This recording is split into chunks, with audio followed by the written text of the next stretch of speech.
ఒక వ్యక్తి ఆత్మీయంగా ఎదగాలినంటే ఆత్మీయతకు ఆటంకంగా నిలిచినటువంటి వ్యక్తులకు దూరంగా ఉండాలి. ఆ వ్యక్తి ఏం చేయాలి? నువ్వు ఒక ఆత్మీయుడివైతే, నువ్వు ఒక ఆత్మీయురాలువైతే, నీ ఎదుగుదల నీకు కనిపిస్తూ వస్తున్నట్లుగా అయితే నీ ఆధ్యాత్మికమైన ఎదుగుదలకు ఆటంకంగా ఉన్న ప్రతి అవరోధాన్ని నువ్వేం చేయాలంటే విడిచిపెడుతూ రావాలి. కానీ మనం ఏం చేస్తామో తెలుసా?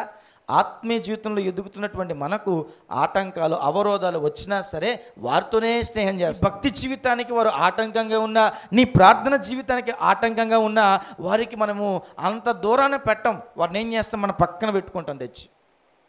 అందుకే ఈరోజు నువ్వు ఎదగలేకపోతున్నావు. అందుకే ఈరోజు నువ్వు భక్తి జీవితంలో స్థిరంగా ఉండలేకపోతున్నావు.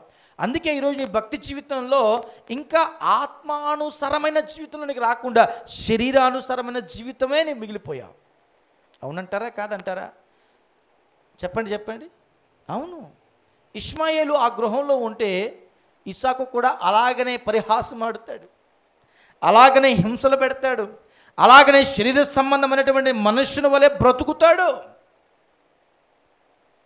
ఈ వ్యక్తి మన గృహంలో ఉంటే వారసుడు కాలేడు, నాకు పుట్టినవాడే వారసుడు కనుక ఇక్కడ ఉంటే ఈ జీవితం, ఈ వ్యక్తి పాడైపోతాడు. నాయన ముందుగానే గ్రహించి ఆత్మ సంబంధమైన ఎదుగుదలను గురించి ఆలోచించి ప్రక్కన పెట్టడం మొదలుపెట్టింది. ప్రియ విశ్వాసులారా, నీ జీవితానికి మద్యపానం హానికరమని తెలిసినా దాన్ని ప్రక్కన పెట్టుకుంటున్నావేమో. ఒక వ్యభిచారం అది తప్పని తెలిసినా దాన్ని నువ్వు ప్రక్కన పెట్టుకుంటూ వస్తున్నావేమో.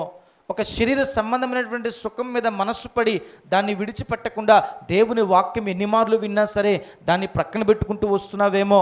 లోకానుసరమైనటువంటి చెడు స్నేహాలు అవి దేవునికి వైరమని ఎరిగి కూడా ఇంకా వాటిని ప్రక్కన పెట్టుకుంటూ బ్రతుకుతున్నావేమో.